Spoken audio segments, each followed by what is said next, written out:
Hello and welcome to today's Cabot Wealth webinar, 6 tips for making money trading options plus 2 hot trades now. I'm your host, Chris Preston, Chief Analyst of the Cabot Wealth Daily Advisory and Managing Editor here at Cabot Wealth Network.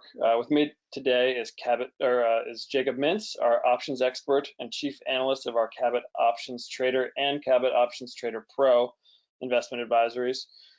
Today, Jacob will tell you how to choose which expiration and strike to buy when trading calls and puts, how to make money trading options in any market environment, why buying calls can be better than buying an actual stock, and of course, he'll reveal 2 options trades he's recommending right now. This is an interactive webinar, which means we'll be fielding your questions after Jacob's presentation. So if you have a question, feel free to ask it at any time, and we'll try and get to as many of them as time allows once Jacob wraps up his presentation. And just keep in mind that we cannot offer advice in regards to your own personal investing situation or portfolio. First, let me introduce Jacob. Jacob is a professional options trader and editor of our Cabot Options Trader and Cabot Options Trader Pro advisories. Using his proprietary option scans, Jacob creates and manages positions in equities based on risk reward and volatility expectations. Jacob developed his proprietary risk management system while spending more than a decade as an options market maker at a top-tier options trading company in Chicago, trading on the famed Chicago Board of Options Exchange. He joined Cabot in 2013, and his subscribers have been quite happy ever since. In the last 2 months alone, Jacob has closed out trades that have earned returns of 248% in Zscaler, that's 248, 48% in ON Semiconductor, 27% in JD.com in just 4 days, and 20% in Microsoft in just 3 days. Mind you, those trades have all come at a time when the market has been essentially flat, and maybe less than flat after today. Long story short, Jacob knows what he's talking about when it comes to options, so I'll step aside and let him do just that. Jacob, take it away. Thanks for that warm introduction, Chris. As he had said, my name is Jacob Mintz. I'm the Chief Analyst of Cabot Options Trader. And this presentation webinar is 6 tips for making money trading options plus 2 hot trades now. Now, before I get started, I do want to say, if you have any questions, please don't hesitate to submit them. I really enjoy the options education component of my role at Cabot Options Trader. So I really want you to walk away from this presentation with a better understanding about options and options trading. So let's dive in. So what we're going to discuss today are 6 tips for making money trading options. So some of those topics will be why you shouldn't be afraid to trade options, how to find the best stocks and options, learn to choose the right strike price when buying calls and puts, how to choose which expiration when you're buying calls and puts, how to make money in a sideways market, and a recommendation to learn new advanced strategies. So I'm going to dive into each one of those one by one. So tip number 1, don't be afraid to trade options. If you're somebody who's just been buying stocks for their whole life, it's time to trade options. With the help of myself, I can lead you in the right direction about how to learn about options. It should be a part of every investor's portfolio. So some of the common myths about options, which scare a lot of people away, are options trading are too confusing, options trading is too risky, flat out false. In fact, options oftentimes reduce your risk, and you need a lot of money to trade options. Again, that is flat out false, and I'm going to dive into each one of these and show you why these are myths that you should start to trade options. So first things first, options trading is too confusing. Well, I think a lot of people agree with this. Actually, it is rocket science. I'm telling you right now, it is not rocket science. I'm a normal guy just like you.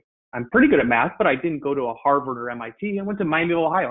I'm a normal guy, but I spent the time learning about how to trade options, and now it can be very easy for a lot of people. I've taken a lot of beginner options traders to intermediate level traders and intermediate level traders to professionals. So if you want to put in the time, options trading is not too confusing.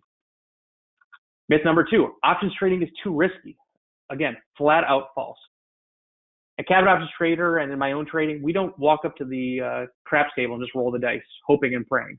Instead, options trading, if you put on the right risk reward trades, it actually reduces your risk. And I'm going to go into a little more detail with that in one of my trading examples in a little bit. Next up, you need a lot of money to trade options. Again, that's flat out false. The power of options is that it gives you great leverage. You could have an account with $500 to $1,000 in it, and that is enough to get market leverage to stocks that you have interest in buying or in shorting. You don't need hundreds of thousands of dollars to trade options. And again, I'm going to go into a little bit more detail about how that is the case. So my story and my system. When I graduated from Miami of Ohio, I went down to the trading floor and I stood next to two trading floor legends, and they taught me about options. After a year of learning, I was put on a trading badge, and I became a market maker on the CBOE, the Chicago Board of Options Exchange. So as a market maker, it was my job all day, every day to make markets in the stocks that were in my trading crowd. So if you wanted to buy a Facebook call, you would call your broker at Morgan Stanley, let's say, and he would come into my crowd and he would say, where can I buy these calls? And I would tell him the price and we would create the transaction. Well, not only was I trading against yourself, but I was also trading against the top hedge funds and institutions in the world. Goldman Sachs would come running into my crowd and they would buy thousands and thousands of calls. So I would be, as a market maker, it was my job to sell those calls.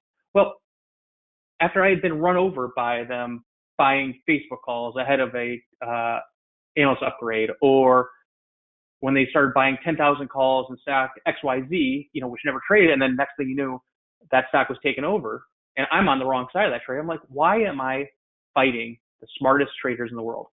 These hedge funds and institutions, maybe they know what's going on. So instead of selling those calls, I was like, well, now I should be buying the calls with them. They're not risking millions of dollars buying these calls if they don't have some insider information or some clue as to what's coming. So tip number 2, follow the smart money.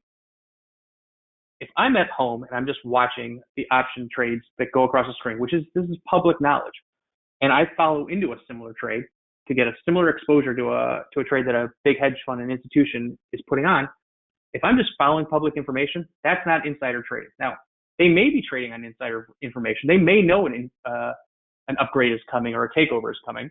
That's illegal. But Jacob at home watching these trades go across the ticker, that is public information, and there's nothing wrong with me putting on similar trades as those hedge funds and institutions.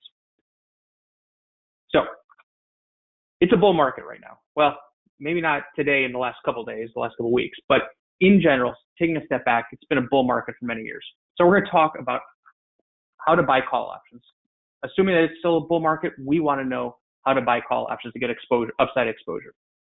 So we're going to talk about call options. And I'm going to give a couple definitions. And then once I give those definitions, I'm going to break them down into greater detail. So don't be overwhelmed by the definition. We will go into specific examples.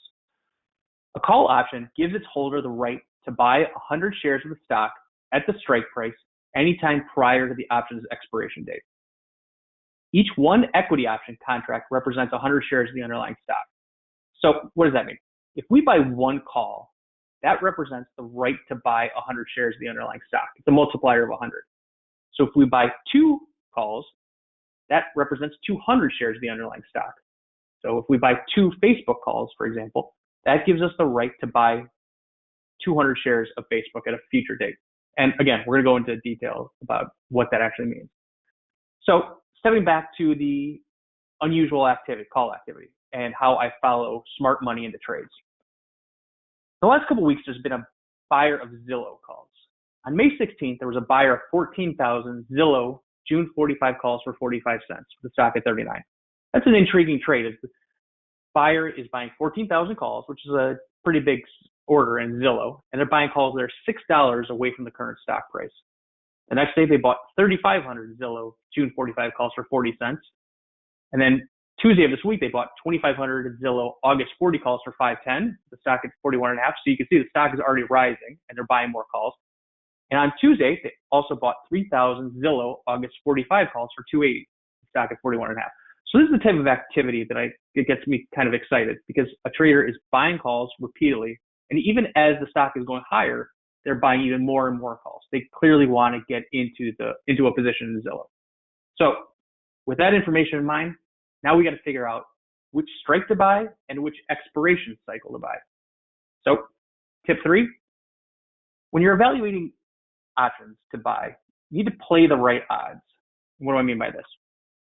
With Zillow stock trading at 41.5, I asked myself, what are the odds that Zillow will go from 41.5 to 55? I don't think they're that great. That's a pretty big move for Zillow. So my big picture takeaway, if you're playing the right odds, you don't want to be buying calls that are very far out of the money. And by what I mean by out of the money is strike prices that are 10, 15, 20% away from the current stock price. Stepping back, what are the odds that the stock will go from 41.5 to 45? Well, I think those odds are much better, right? Because for Zillow to go up $3.50, that's not that big of a move. However, for it to go up dramatically more than that, that's a bigger leap. So my takeaway is buy calls that are at the money, so right where the stock is trading, or slightly out of the money. Tip 4, time is critical when you're evaluating an option position that you might buy. So again, I say, what are the odds that Zillow will go from 41.5 to 45 in a week or two?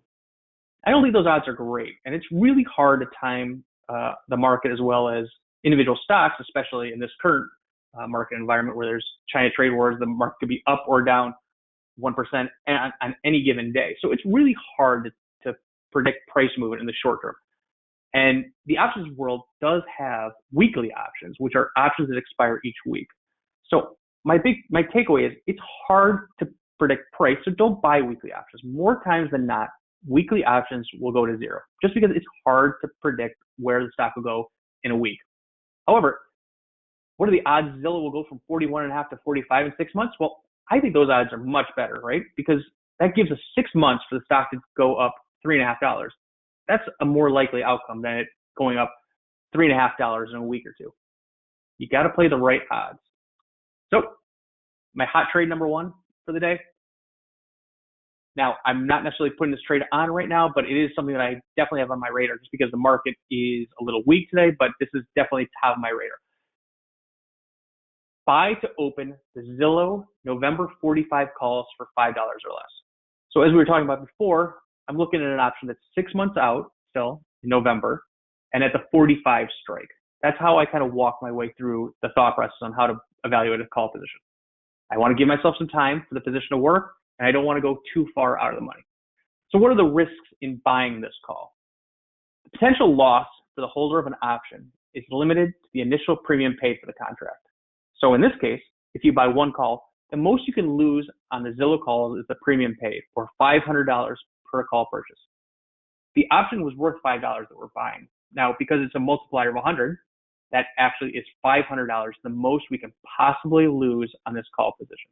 As you can see, $500 is not, the risk is defined at that $500. So when people say options are so risky, well, you can lose money, yes, but in this case, the risk is defined to $500. And that's the case and on any call buy or put buy. The most you can lose is the premium paid. So the power of options. Instead of paying $4,150 to buy 100 shares of Zillow today, you could pay $500 for the opportunity to buy 100 shares. That's a pretty significant discount compared to the $4,150. Tip number 5, you need to know how to make money in any market. While 2019 got off to a really hot start, the market's mostly chopped around in the last month or so. So you need to be able to make money when the market is chopping around. And I'm going to show you via a short volatility trade called a covered call or buy right. So again, I'm going to give you a big definition and then I'll break it down. So don't get overwhelmed with this definition. A covered call right consists of buying or owning a stock and selling a call option on that stock. You can write or sell one call on each 100 shares of stock you own. Your short option position is covered by the stock and thus is a very conservative strategy and requires no margin. So if you own 100 shares of stock, let's just say ExxonMobil, you can sell one call against that 100 shares of stock you own. If you own 200 shares, you could sell 2 calls. So I'm going to give another definition and we'll eventually break this down, what some of the scenarios are of owning a covered call. A call option gives the owner the right, but not the obligation to buy 100 shares of the underlying stock at a specified price. So that's if you own a call. But because we're selling a call, we are selling the right to the buyer of the call. the right to buy 100 shares of our stock from us. If the stock is trading at or below the strike price on the expiration date, the owner of the call will exercise his right and buy the stock away from you. However, if the stock is below the strike price, they will not exercise his right to buy the stock from you. And like I said, we'll go into details on this. So why sell covered calls? Covered calls are a great way to create yield, as you get paid to hang on to stocks you already own. For example, going 7 back to Exxon, Exxon's gone nowhere for a long time. So if you own that stock, you can sell covered calls against it to create a yield every single month. It's a way to get paid to hold on to a stock. It's also a way to sell volatility, as you bet on the stock not moving dramatically.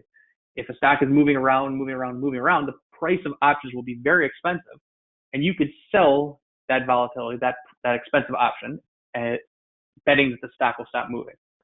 It's considered a very conservative strategy, covered calls.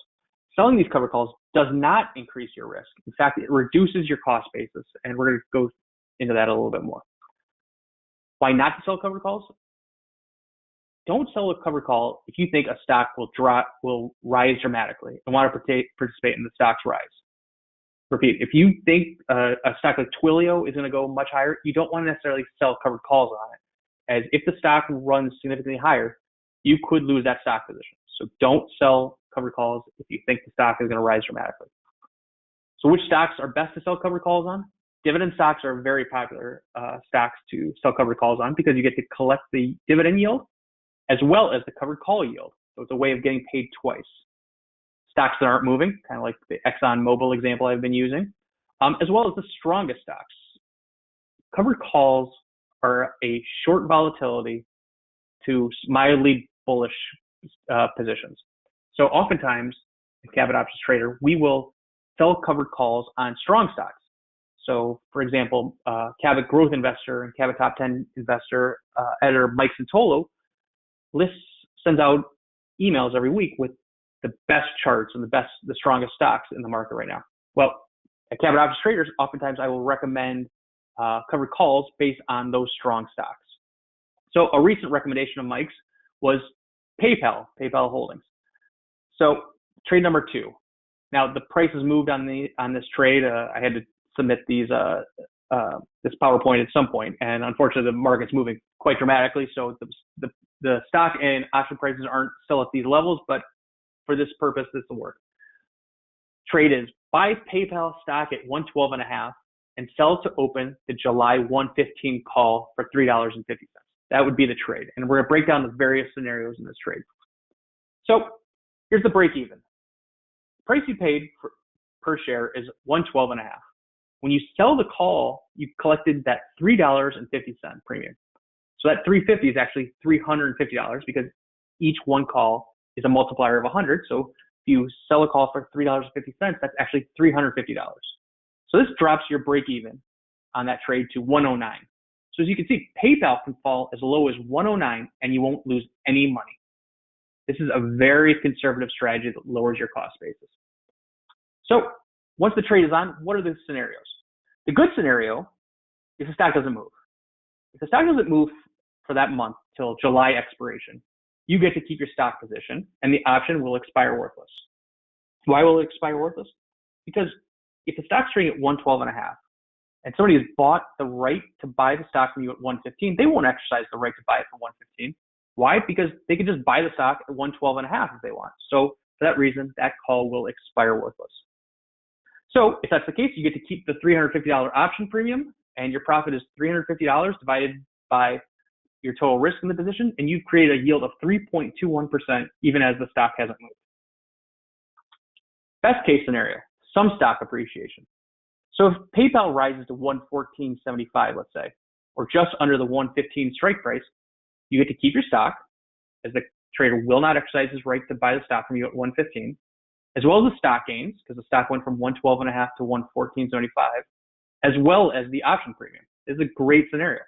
Collected that $225 because the stock went from 112.5 to 114.75, plus the option premium of $350. You divide that by the total dollars at risk, and so now you have a yield of 5.27% in just 1 month's time. Here's the okay scenario. the stock explodes higher. If PayPal is above 115 on July expiration, your PayPal stock is called away. Why? Because the trader will exercise his right to buy PayPal at 115 from you. But you get to keep the stock appreciation as well as the option premium. So you will have made $250 on the stock rising, plus $350 from the call premium that you collected, again, divided by the total dollars at risk. Now you have a yield of 5.5%. Now, the downside is you will miss out. If PayPal goes to 120, 125, 130, you will no longer own the stock, as the person who bought the call from you when you sold it will exercise his right to buy the stock from you at 115. What's the worst case scenario? The worst case scenario for a covered call strategy is for the stock to drop dramatically. So in this situation, the trader still collects the option premium. This is similar to just any stock purchase. You don't want the stock to go down because you will lose money on the stock purchase. However, because you sold that covered call, it lowers your break even on that stock purchase. And like I showed in that example, we lowered our break even to 109. If the stock falls to 109, we are at a break even. Instead of if you just outright bought the stock at 112.5, then you would actually be down $3.50 if you didn't sell that call. Tip number 6, try new advanced strategies. So once you've learned how to buy calls, execute covered calls, buy rights, now it's time to step up the game. And one of those strategies that I really like in bull markets is a hedge fund favorite called a bull risk reversal. So in a bull risk reversal, you are buying a call, which is bullish, and as well as selling a put, which is bullish. These are two bullish positions combined. So when you buy that call, you are paying a premium. That is money that's coming out of your account.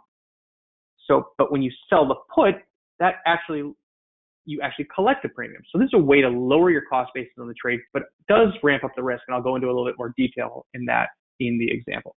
So we're going to look at Apple, which 2 days ago was trading at 185. Again, these prices have moved a little bit, but we had to put in the PowerPoint presentation and move forward.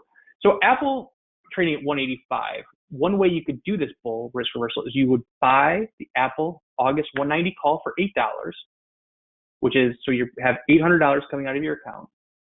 And at the same time, you could sell the Apple August 175 put for $8. Net cost is $0. So this is a way to get upside exposure at no cost. Now, I will say there is risk in this trade because when you sell a put, so in this case, the Apple August 175 put, you are giving somebody, the buyer of the put, the right to exercise his right to sell you the stock. So if Apple goes below 175, you are on the hook to buy the stock at 175. Now, you may have a lot of interest in doing that. With the stock trading at 185, you might say, look, I'm willing to buy Apple $10 lower. I'll buy it at 175. So this, selling puts does put a little more risk into the trade, but if you're willing to buy the stock at a certain level, then selling that put isn't such a bad thing. So here's the chart of this bull risk reversal. If Apple closes between 175 and 190 on expiration, net, you will have made or lost no money. The call will expire worthless, and the put will expire worthless. To the downside, if Apple goes below 175, you will be on the hook to buy 100 shares at 175. Again, that's not necessarily the worst situation because it's buying it at a discount. But as you can see in the graph on the left side of the graph, at 170, you will be out $500. At 165, you'll be down $1,000. But that's similar to if you had just bought the stock at 175. Now, to the upside, if Apple goes significantly higher back to its recent highs of 195, 200, 205, you can see you have a lot of upside potential, and you've actually put this trade on at no cost. So that's the end of the presentation, and I'm going to throw it back to Chris, and he will walk us through the questions and other stuff. Yeah, we're going to get to questions in just a minute, and thanks, Jacob. I'm going to give Jacob a minute to catch his breath before he starts answering your questions. In the meantime, let me tell you how you can sign up for his advisory. If you like what you've heard from Jacob so far today and are interested in giving options a try, if you're relatively new to it, or improving your profits, hoping to improve your profits if you're a veteran trader, you can subscribe to Cabot Options Trader by going to cabotwealth.com/COT, as in Cabot Options Trader. What you get are Jacob's trade recommendations in real time, weekly market updates that includes analysis of market trends and the status of current trades, regular options education, a guide to Jacob's options trading strategies, and direct email access to Jacob for any questions you might have. And remember, you get access to the kinds of returns I mentioned at the top: 248% in Zscaler, 48% in On Semiconductor, 27% in JD.com in 4 days, 20% in Microsoft in 3 days. And again, those are all just trades from the last couple of months. So if those sound like the kind of returns you're looking for, I highly recommend you subscribe to Jacob's Advisory now, again, by going to cabotwealth.com/COT. Now, let's get to your questions. I know some of you have been waiting patiently. Let's see, I'll start with Elizabeth. Elizabeth asks, Jacob, how can you tell if an institution is opening a new trade or just hedging an existing position? So there isn't a 100% surefire way of knowing, but I could get it pretty darn close. I can get it closer to 98, 99%. Just if, let's say we're looking at stock XYZ and they trade no options, like zero. Well, if somebody starts buying 5,000 calls, let's say the market is $2 bid at $2.50, and they buy 5,000 calls for $2.50. Well, that's pretty obvious to me that they're buying those calls because they're paying the offer. And if they buy them again, then I can tell that they're starting to build a position. Also, there's something called open interest, which is, again, public knowledge that shows how if a position is new or not. It's a little bit tougher in a stock like Bank of America or General Electric, which trades millions, hundreds of thousands of options every single day. But in most stocks, I could get a pretty good feel for if a position is opening based on the open interests or not. Good question. Yeah, thanks for the question. Let's move to Russell. Russell asks, do you have a minimum premium that you have in looking for your options picks? So I don't have a hard fast rule on that. Mostly my options picks tend to be $1.50 or more. Mostly because, like I said, I don't buy weekly options or options that are expiring in the next week or 2 or 3. I tend to buy options, calls, and puts that are expiring 3 to 12 months out in time, and those options tend to be a little bit more expensive. I would say that the range in price of options that we execute at Cabot Options Trader are probably in the $1.50 to $8 range, with probably the average right in the middle. Probably about $4 or $5 is the average trade. In terms of selling options, going the other way, I don't sell an option that's worth less than 25 to 30 cents. Probably it's just not worth it to give up the upside to a covered call if I'm selling an upside call versus a stock position. Good question again. Here's a question from Ken. Ken asks, what are your guidelines or rules for when to sell or take partial profits?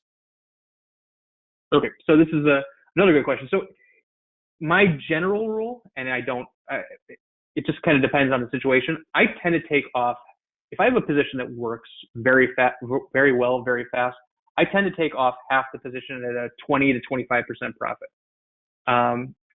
In a market like this one, it really pays to take partial profit. In a wild bull market, then I will have made a mistake if I take off a trade for half the trade for a 20, 25% profit.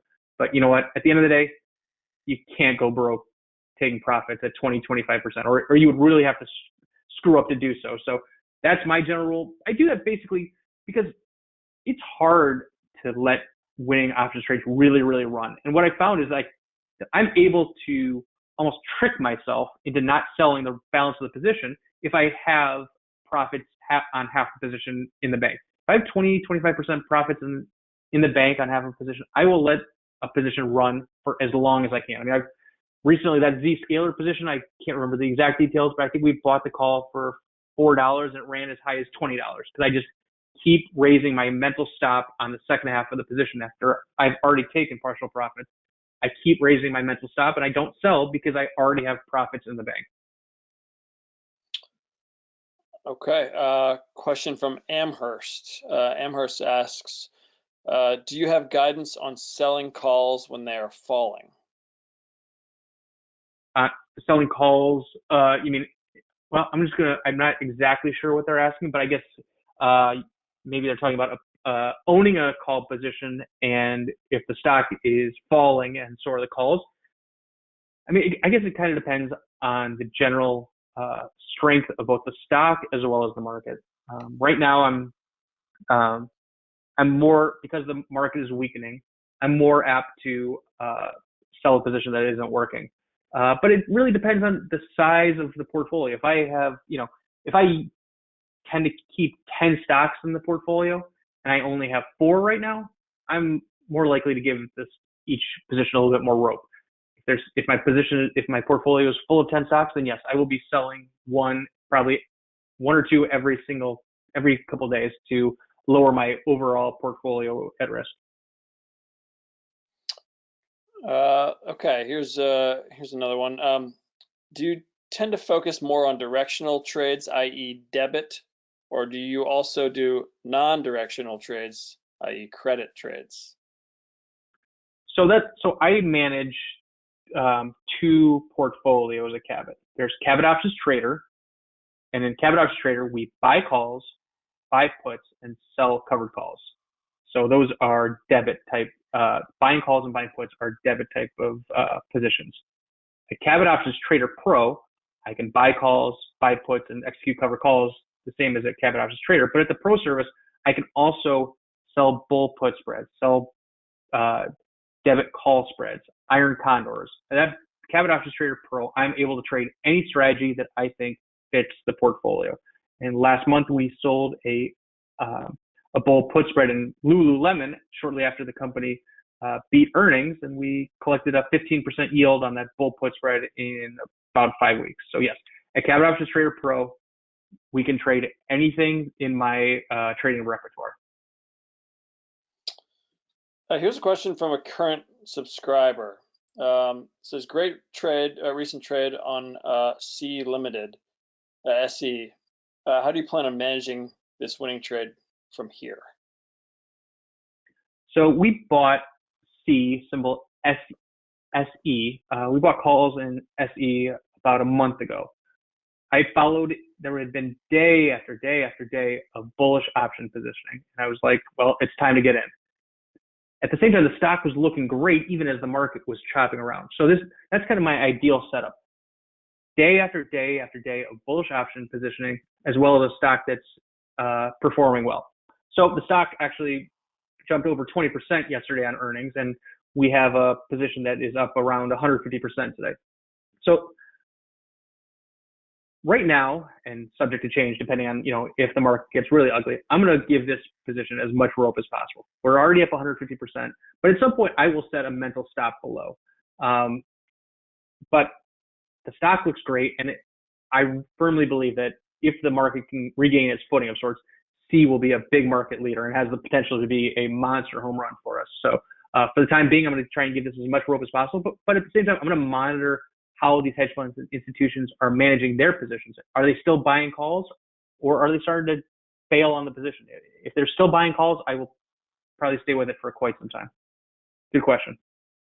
And by the way, those the SE long calls are up over 200%, I believe, as at least as the subscriber just pointed out. So that's one I failed to mention at the top. So sorry. No worries.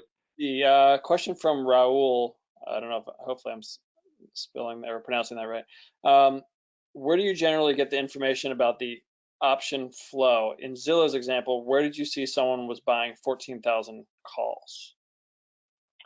So I have a trading tool called LiveVol, LIVEVOL. And I don't have any relationship with them. I'm not promoting them. That's who I use. And I've set up some proprietary scanning tools that allow me to look for the biggest options trades in the market. I'm not paying attention to somebody buys 1,000 Bank of America calls because that's not really that big of a deal. But if I see 1,000 or 2,000 Zillow calls, that'll pop up on my screen, and that's something that that's how I can see that information. Live vol costs, I think at the lowest level, I think it costs $300 or $400 a month. I pay much more, and I've set up some scans that allow me to look for that stuff. But at Cabot Options Trader, I do all that work for you. I'm literally staring at that screen all day long, looking for those type of trades.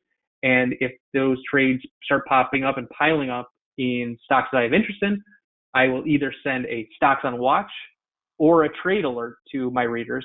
And every single day I send my readers at 8:30 in the morning Eastern, they get the biggest hedge fund and institutional trades made each day. So basically, I do the work for you at Cabot Options Trader. You get that full list every morning at 8:30, and you can evaluate if you want to put on similar positions. If I'm not necessarily recommending those trades, but oftentimes I do recommend trades based off that list.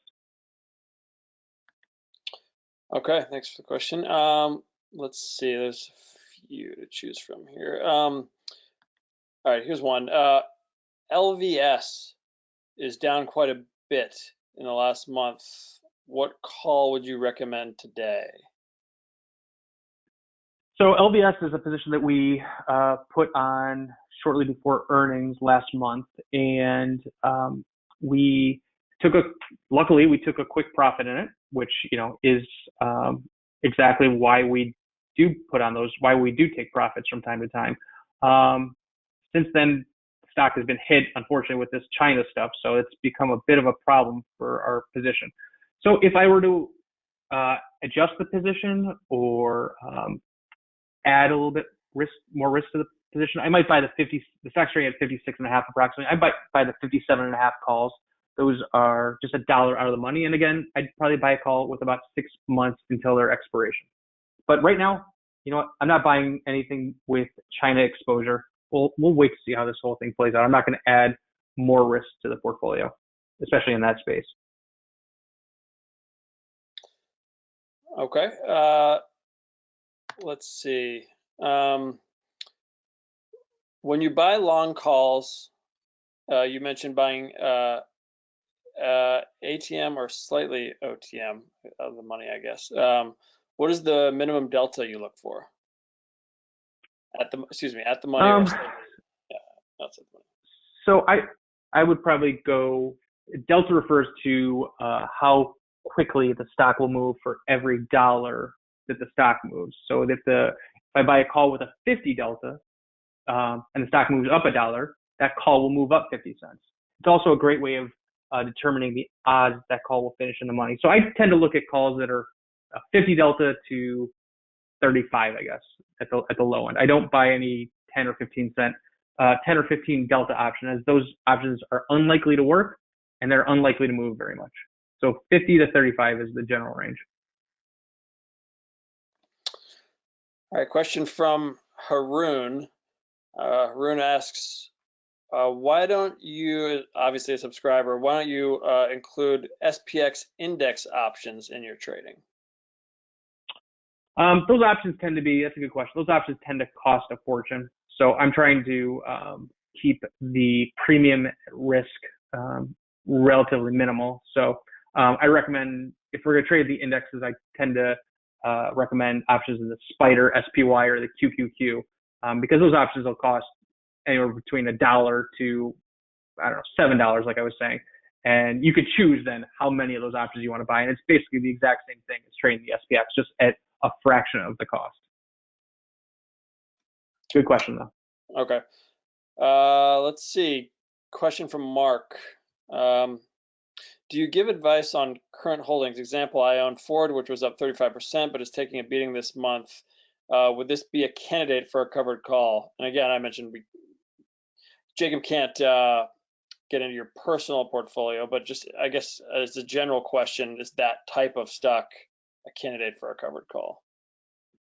Yeah, I mean, that's the type of, in general, this type of slow and steady stock where you could just sell covered calls every single month and collect premiums. I mean, you don't think of, if you sell a call that earns 2% this month and 2% the next month, and 2% and 2% as the stock's not really going anywhere. Well, at the end of the year, you have a yield of 24%. I mean, that's just an example, but Ford's been chopping around and going nowhere for years, and you would have really lowered your cost base on a stock like Ford or General Motors or those slow and steady stocks.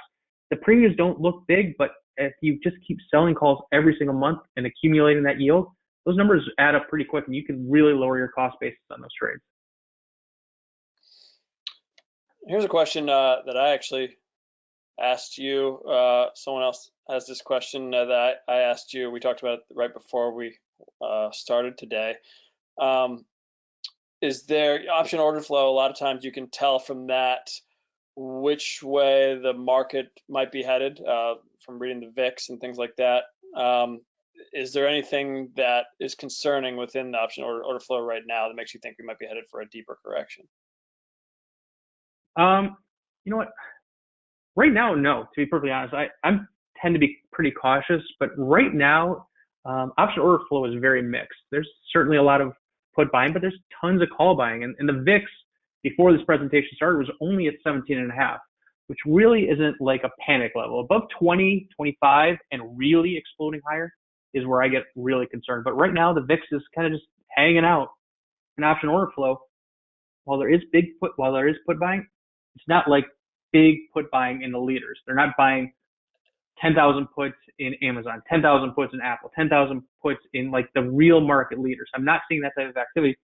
So for the time being, and this can change very fast, I'm not terribly concerned about the market. Subject to change, subject to tweets, subject to trade headlines, changing everything. So no, there are not the dark clouds on the horizon as of now. Good. Let's see. Question from Jim. How many positions should the average investor manage at any point in time?